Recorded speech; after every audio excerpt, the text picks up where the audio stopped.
natin, Hope, chapter 1, verse 8. May tayo lang po dito talaga. Magandang balita. Version. Sino na mga may Bible dyan? Ito nyo rin. Hope 1:8. Sabi ko dito, napansin mo ba ang lingkod kong si Hope? Tanong ni Yahweh. Wala siyang katulad sa daigdig. Mabuti siyang tao, sumasamba sa akin, at tumiwas sa masamang gawain. Dugtong ni Yahweh. Kapag wala ikaw ay tao na integridad, pinagmamalaki ka ni Yahweh. Kaya may pagmamalaki ni Yahweh. Ay, kung may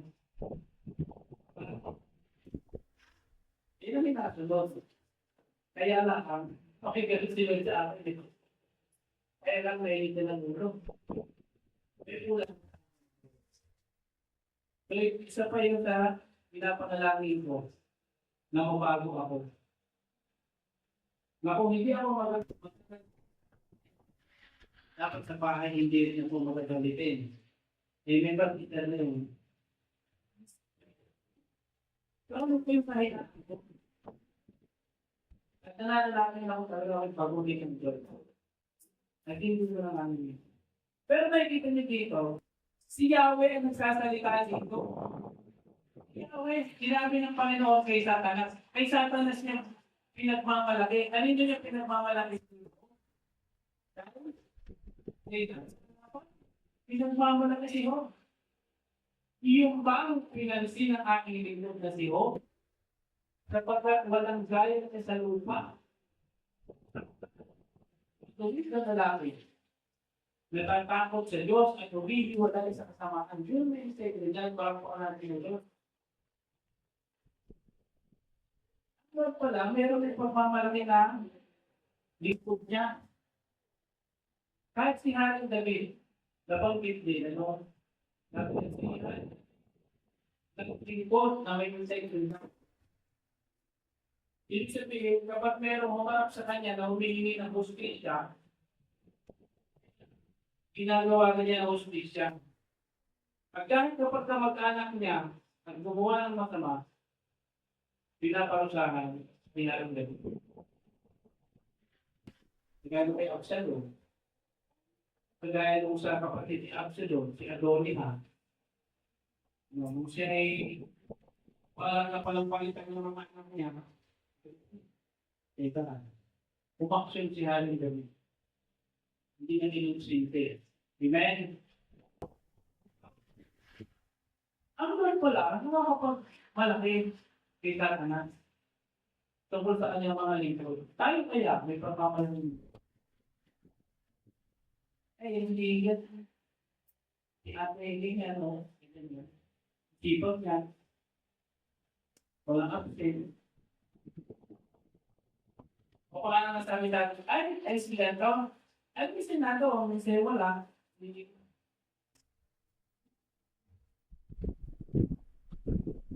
Sabi nga natin, di ba sabi natin, tinatanggap natin si Jesus bilang, ano?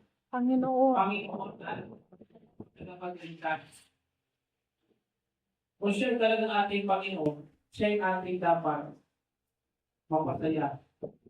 Dapat ay magbalaki tayo ng ating Diyos. Amen. Bakit maganda na mayroon kang integridad? Kasi sabi niya, ibig sabihin, pagsaktal, walang kapintatan. Matuwid, natatakot sa Diyos. Mahalaga may takot sa Diyos. Ayaw sa kasamaan.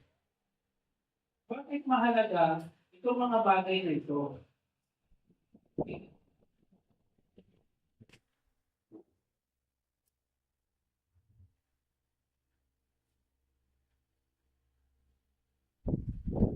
May tatlong level ng integridad.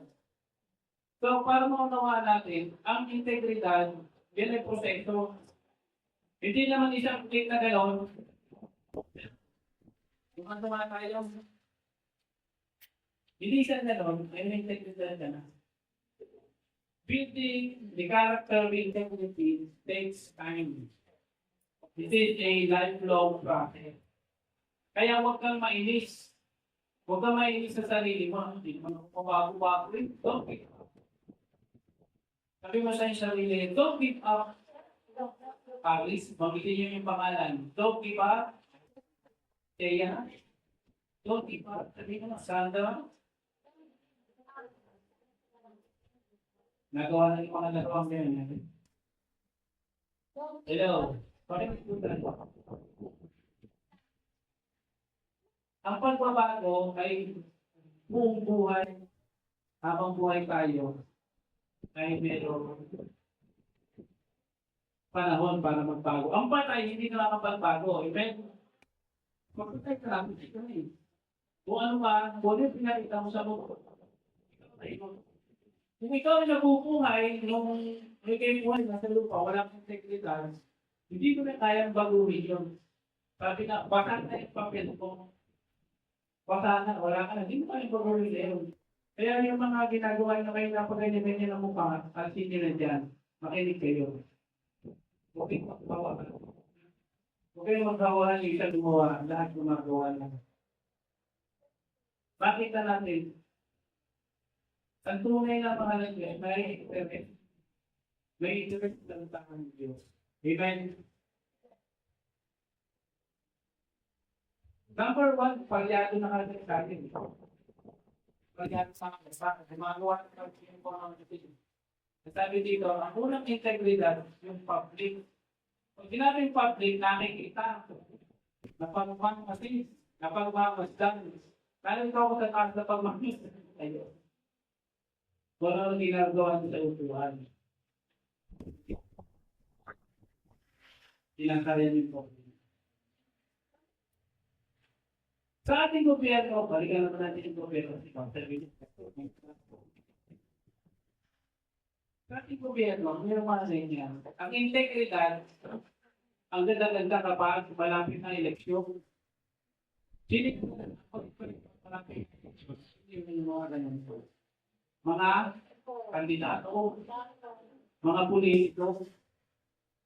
Kapag malapit na yung May 2028, humibigay ng bigas, humibigay ng utang, grocery, lalo ng pagpapato. Pero ito, yung pera ginagamit nila, kanila bang galing sa kanilang sweldo? Hindi, galing sa pondo ng bayan. So, hindi rin sa nila yun. Kapag ikaw mamimigay ng bagay, sa'yo, tawag sa'yo, pinamimigay mo, hindi naman sa'yo yun. Isa ka, magna, tao. Ibigay na hindi sa'yo. Nagawa natin gobyerno na yun. So, number one, pagkakakagad sila sa integridad na public. Kaya may mga nalulong paglaman. May mga kumakapit sa kanila, may mga pinagtatanggol sila. Kasi natapalan ng bigat ang mamay. Natapalan ng pera. Natapalan na lang, wala nang mayuda. Hello? So, integridad, number one, level number one, public. Kung ano ka, kaharap ng tao. So, lahat tayo dito, kung ito binabago ng Diyos yung ating public integrity. Ito dito yung binabago. Kaya kami, ano ako, nangyayari naman sa ating mga anak dito, mga streetball na anak, na nakikita tayo ng kakalo sa publiko. Ano nila natin yun? Hanggang maaari, iwasan natin. So, nakikita niyo ba kami nagkakalo? Dito, nagkakabulutan mo kami, nagkakapakan. Hindi naman, di ba? Ang tawag dito ay yung physical integrity. At ang mga politiko, ingat na ingat yan sa kanilang physical. Ay mabuhain, mahuhusay, magagalang, nagmamahal sa mga tanda, lumaya po sa mga bata. Pipilitin nga natin pumasok sa ward eh. Hindi makaparang, nandun na sa supito ng ward. Hindi siya makalapit sa mga may sakit, parang dinitiri po. Ano yung physical na individual?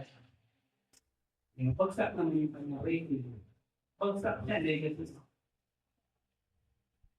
Pero kapag ayos mo ang iyong physical na integridad, pero mahuhusay sa kanya, talagang walang kapitasan sa harap ng tao, yung pagpupunta sa pangalawa.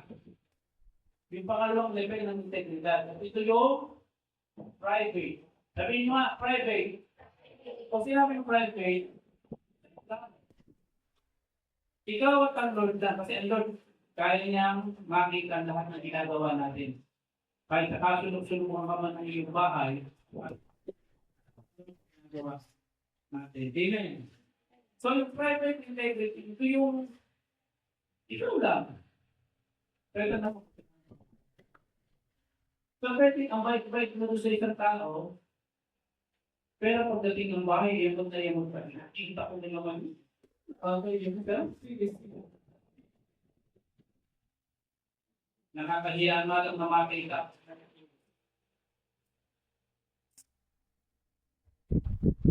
Pwede, private integrity. Pakitang tao. Anong tawag sa produkto na yun? Yung mga lalagyan, yung mga kapapadak na. Yung magaganda lalagyan ng mga ulam, paperware. Private integrity na hindi naman tumulong sa public. Kung ano ka sa publiko, iba ka sa private. Paperware, puro kami. Plastic, o yung sabi ng private source, hypocrite. Tandaan mo, ayaw na sa hypocrite. Gusto niya kung ano ka. Kung ikaw ay naging isa, ganun ka rin sa publiko. O kung ano ka sa publiko, dapat ganun ka rin kung naging isa ka lang. Kung hindi ka nagbubura, lahat ng maraming tao, dapat pag naging isa ka, hindi ka rin dapat nagbubura. Hello? Kung ano ka na matulungin, magalang, masipag, pag maraming nakakakita, kung walang nakakakita, ayaw ng Lord sa hypocrite. Hello? Kaya nga yung dalawang nananalangin eh. Sa loob ng pariseyo, ito yung sinasabi ng pariseyo sa loob. Panginoon, salamat po. Hindi ako pagkain mo. Hindi ka na yung mga kasama na yun. Nanalangin niyo, pero pinupulaan yung publikano. Ako ay nagtuto ko o nagtuto ko. Samantala yung publikano, alam niya makasalanan siya, inaamin niya, Panginoon, panawakan mo ako. Ginagawa ko ng YouTube. Sabi ni Jesus, sino yung lumabas ng templo na kalabas sa Jerusalem? Sino yung pinunod ng Jesus? Yung Pariseo, yung publikano. Yung publikano, kasi totoo siya. Totoo siya. Parang yung magnanakaw sa tabi ni Jesus. Sabi mo, dapat lang tayo parusahan at nanakaw na ulit. Sabi niya, ito, nakahari ka na. Hindi namin yun, makasalanan siya. Sabi niya, yung araw nito, sama ko sa paraiso. Hindi ka mo, benepisyo? Hindi na benepisyo ng pagiging totoo? Hello? Palangpakan natin ang Lord sa buhay ng pagsanakaw. Umangin siya. Hindi ka gaya ng paraiso. Ngayon, kung yung public integrity mo, sabi ko, ito proseso. Dito, kasi tuloy yung paggawa din ng mga ganyan, tuloy ba, kahit natapos na. So, ginagawa pa rin. At dumako kayo sa private nyo na kahit wala na si pastor, kayo rin nananalangin, kahit wala ka na ni sister, kapag wala kami mag-asawa, pag kayo nagkasala, sa inyong magulang, humingi ng tawad, kasi yung mga tinuturo namin, dahil sa word of God, ina-apply nyo. Ibang-iba mga politiko, mga tao namimili ng ayuda. Pero iba rin kapag harap na yung pera. Makabili ng yate, makabili ng mga biling jet liner, mga hindi. Pero pag harap ng publiko, kayo ay paglilikuran. Magkaiba ang public at ang private nagmumalik integridad. Pero naman tayo mabibilang sa daliri ni Papa. Kung ano siya sa nanapan niya mamamayang Pilipino, ganun din siya sa kanya private life. Hindi rin sa Santiago, hindi yung maman. Simple lang ang bahay niyan doon sa Tatay dito. Binenta siya ako. Pwede ko. Probably, galit na galit sa mga kurat. Kasi mga kurat, nanakaw siya. Hindi siya magnanakaw. Ang kanyang bahay, hindi niya pinanunta. Si Health Secretary Juan Flavier, hindi niya ito inabot. Secretary of Health. Simpleng sasakyan, pagbaba ko pasok sa opisina, walang mga bodyguard, walang mga kasama kung ano-ano. Ito lang siya ng tao. Kung ano siya sa harap ng publiko, ganun din niya sa pamilya. Ano yung presidente sino nakakilala nyo sa mga ng Duterte? Hindi ako mapigay ng Duterte para po. Pero nung siya nasa Malacanang, ang pinapakain niya doon, tuyuan, balakawin. Minsan may iswa. Kasi sabi ni Duterte, pero na taong bayan ito, opinion natin. Kaya yung pera, bibili ng lobster, bibili ng mga masarap na mga seafood. Kakaya ka doon ng bulang-lang. Kung ano siya sa publiko, pero hindi siya sa private meetings niya, kasama ko na sekretarya. Ngayon, pag na-combine mo yung dalawang yan, kung ano ka publicly, at kung ano ka privately, integrate. Kung ano ka sa hanap ng tao, at kung ano ka mag-isa, ayun ang pinag-unagdang din ng integridad. Iyan yung may pagmamalaking ilawin. Si Mo. Publicly and privately, si Mo. Sabi, at pag nagtitipon-tipon ang kanyang mga anak, tingnan mo. Anong ginagawa ni Mo? Kapag nagpaparte-parte ang kanyang mga anak,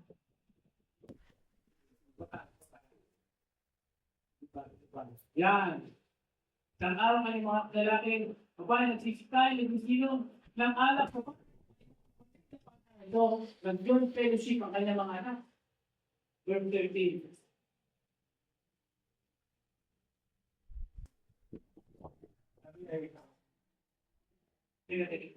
Oh, okay. Natin yung dito. Sige.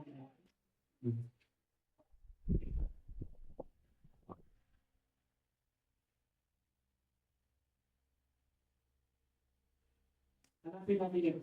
Okay. Wala sa verse 1. Yan. May nagtagpong anak, may katunang yung mga blessings niya, no? Meron siyang 7,000 tupa, 3,000 kapelyo, Magkaroon ng pipeline na itong bakit kaya ako. Di magdaan asno. Alam ko yung pagkayaman. Pagdating kay verse 4, ang mga anak, nagsiyawan, nagpapagdalos ng kapistanan, nagpaparte-parte ng kanyang mga anak. Anong ginagawa niya? Pagdating kay verse 5, nangyari makagawa ng kanyang pagpipista. Si Job, nagtulog, kaya pagbanal sila. Bumangong maaga sa kanyang umagahan, nagpanto, nagpantok, tutulogin. Ayon sa bilang nilang lahat. Ilan ang anak niya? 10. 10 handog. Kasi noon ang tawag ko ay sin. Sin offering. Kami, baka nagkasala ang anak ko. Magali ako ng isang, sabi na natin tupa. Kasi, marahil ang ating mga anak ay na nagkasala at nagpuwi na Diyos sa kanilang mga puso. Kasi ko, talagang pag isa kanyang mga anak, hindi nagali niya. Baka nagkasala ang aking mga anak. Teka. Hindi siya. Mahal na kanyang mga anak. At ayaw niya sila yung magkakasala.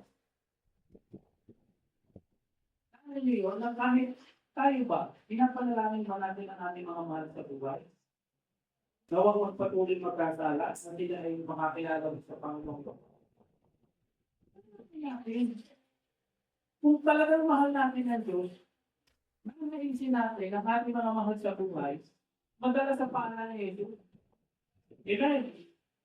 Kung totoo talagang meron tayong pagmamahal sa Diyos, ay ating mga mahal sa buhay, nanaisin nyo.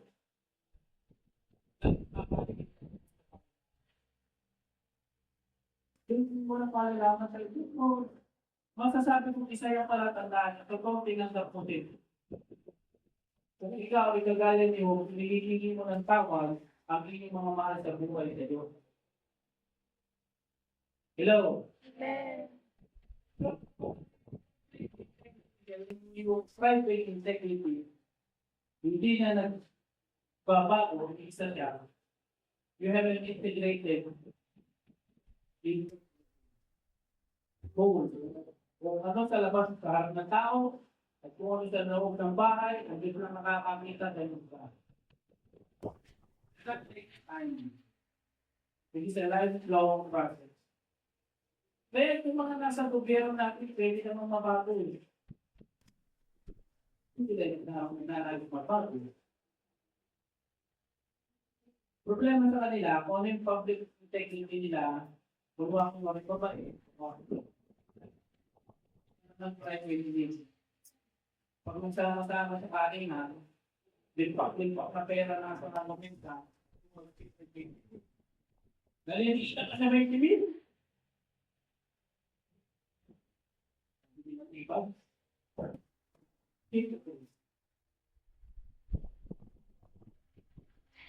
Na natin gayahin sila. Amen? Ito po yung integrity. Sabi ni Bishop dito, kung hindi sa'yo, huwag mo kunin. Hindi sa'yo hindi sa'yo pondo ng bayan. Kung may gamit ang kaklase mo na gustuhan mo na kayo ng ballpen, na ibon din sa uli mo, hindi sa iyo. Amen. Makita mo yung kanya, kung ano mang gamit, ang kaklase mo maganda, pabako o dumping, sa uli mo. Kung hindi totoo, huwag mo ikalat. Nagkwekwentuhan yung mga binanghis. Huwag mo may kwento. Ano nyo, hindi ko mawili. Ako hindi mo. Pero napakalaga nyo. Sabi ng chismis na bukputol, kapag-ikaway. Hello, kayo man daw? Napupunin ka kapag-ikaway. Nanahimik. Nahilig na. Ba't ano yung totoo ng ating gantong bang yung mama?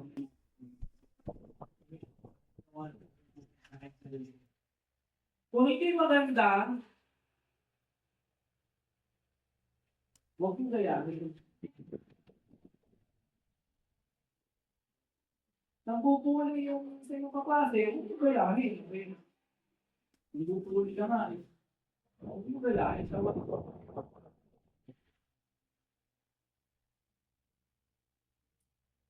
Mga bata, tinuturo ang magmura. Mga sa Facebook. Tinuturo yung bata, 2 taon magmura. Ay, kuha pa yung magutang sa patuloy. Hindi ko maganda eh. Kung kami gagayahin. Kung hindi tama, huwag mo. Amen. Ano yung dapat na yan? Kung hindi sa'yo, huwag mo. Kung hindi totoo, huwag mo. Kung hindi maganda, huwag mo. Gayahin. At kung hindi tama, huwag mo. Gawin ka sa integrity. Amen. Hindi ko kaya tuwang lahat-lahat. Pero yung mahaba ito, halos 1 hour na bigyan. 10-30 minutes yata. Pero bakit maganda ang may integridad? Hope 1. Okay, balik tayo dun sa verse 9. Tayo natin, na magkagayon, tumusok si Satanas sa Panginoon, sabi, natatakot ba na walang kabuluhan? Sabi, para bang may integridad ba si Job? Kung hindi tayo sa number 1, patahin natin. Verse 10, hindi ba? Sa bayan, at lahat niya tinatangkilik sa bawang tao. Ibig sabihin, pinoroteksyonan mo, ikinilong mo doon eh. Walang hindi makapesta, hindi malakaw kasi binigyan mo ng proteksyon. Number 2, di yung pinagpala ang bawal ng kanyang trabaho, bilis. Pero ng tao may integridad, hindi ka maglilitaho. Pag may integridad ka, kahit yung level ng pag-view. Sinosoli ko naman yung maiwan sa kanilang ano. Okay? Meron bang naghirap may paksit? Pinapagpala sila. Binibiyayaan ako. Baka yung makasinod. Bigyan sila ng Diyos. Ang kanyang pag-aari ay dumami. Multiply number of blessings. Ng tao may integrity. Tingnan nyo. So, ito ang rewards ng integrity. Ito po tayo mag-start ako. Bigyan ko na po. A man with integrity stays in God's presence. Diba? Ang sarap nung lagi kang nasa posesya ng Diyos. Kasi totoo ka eh. Ayaw talaga ng Diyos. Iwanan din. Ang gusto niya yung totoo ka. Mahal mo siya, mahal ka rin siya. Amen. Kung kunwari yan lang, mahal mo siya pag-linggo, mahal mo siya sa ibang araw, sa ibang araw, hindi mo siya mahal. Hindi na niya kaya kung parang. Ito yung mga benefits din. When you stand in God's presence, there is fullness of joy, there is peace. Amen? At ikaw ay hindi nababahan. Number 2, you can stand in the presence of storms. Sabi naman ka, when the oceans rise and God will storm, I will show you about the storm. Sana napapansin nyo na pinapagpala naman tayo ng Lord. Di ba nakapamdaman? Pero tayo sa Tanawa, ay pati tayo naman ito, mga nagtubig yan, pero naano ka tuba, Nakapunta pa rin tayo sa gawa. Kahit may store ko, daan dito, kung kailangan lang sa ulan, hindi ko pa rin tayo. Maraming cut na yung iba, nakauwi. Pinulungan pa kami ng barangay sa pagpapalit ng gulo. Ano yung protection ng road eh? Kahit ikaw ay nasa dilim na. Na tayo. Sabihin ko naman, tayo naman yung pupunta sa gawain. Kaya tayo ng road, pag-uwi. Kung tinayawan mo siya, kakayo ang kanya. Nagsimba ka, nagalit ng iyong magulang.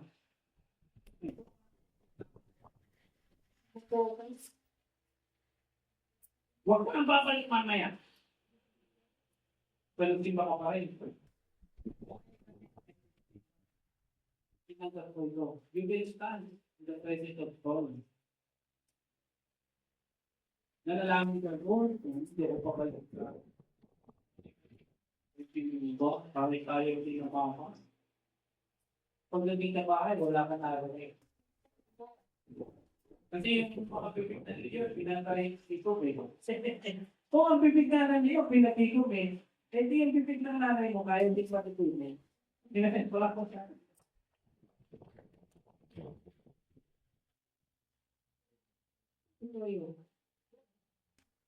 Pero na kung ganyan na kapatid lang, drama siya, drama.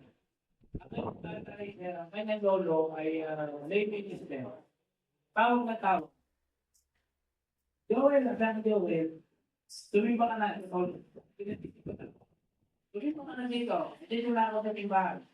Lady system yung kanyang lolo. Kaya ako magandang lady system ko naman.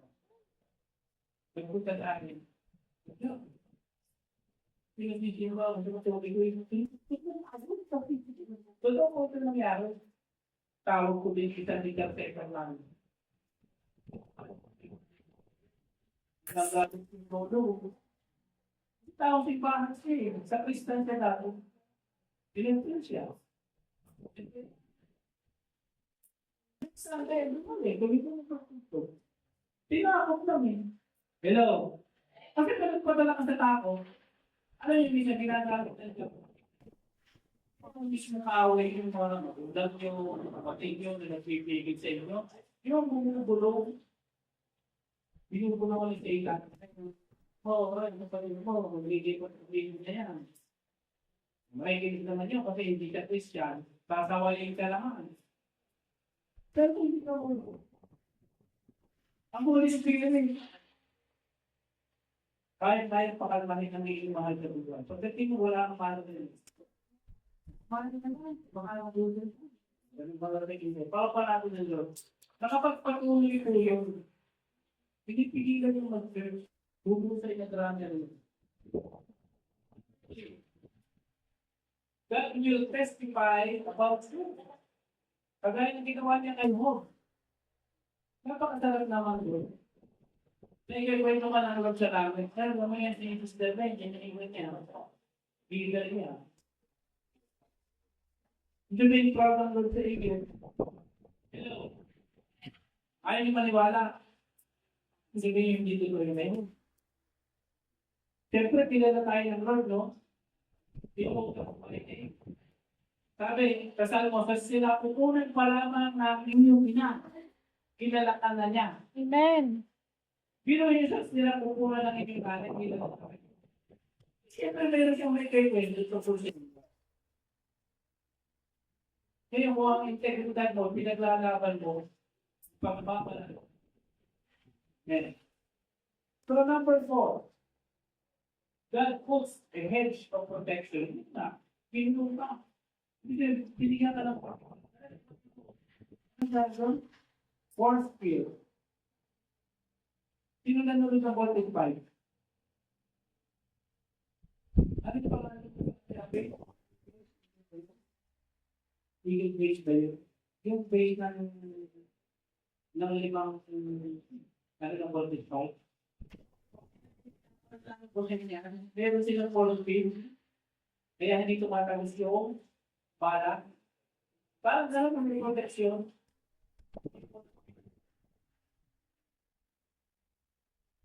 kina Goku, kung kayo ng Dragon Ball, di ba parang may bola yung nakapaikot sa kanya? Nakita ko yung kasi meron nakabalot sa kanya protective na bigyung plan, hindi ko malakan. Alien Torpedo or something. May protection eh. Ganun tayo yung kung tayo may technique, kita yung transplant, may chat, kapiligo. May head yung protection. Hindi nasunog ng damit. Hindi nasunog ng buhok. Hindi nasunog ng balas. Amen. Hello? Yes. Ginanong ka ng Panginoon. Sa panahon natin ngayon, yung bumabalot sa atin kapag tayo ay dadaan sa mga problem. So, dilubin ang buhay. Yung balaan na dulog ang Panginoon. Yes. Protected by the blood of the Lamb. So, keep our integrity. Keep your faith. Huwag kang bibitaw sa pagpapalataya mo. Huwag kang bibitaw sa Panginoon. Dito sabihin mo sa iyo, magkabay. Huwag kang bibitaw kay Jesus.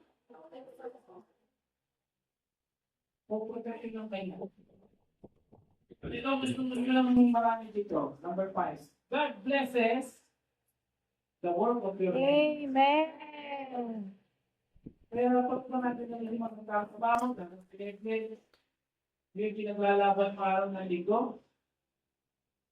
Mga nagsasara ng tindahan kapag ligo.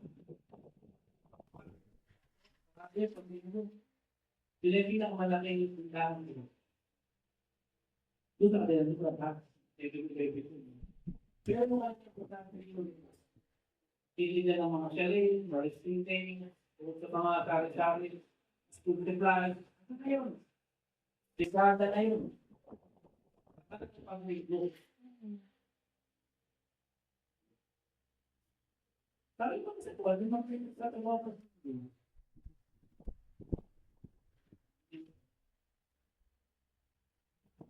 Hindi ko naman nakaligil about it.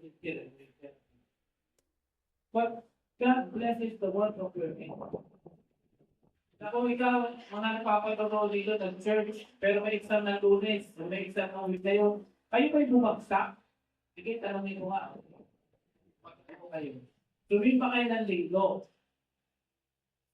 Pagdating ng weekdays, may exam kayo ba'y bumagsak? Okay. Talihin nyo ng Lord, huwag nila sabihin, talihin nyo yun. Bigay yung Lord, eh. Amen.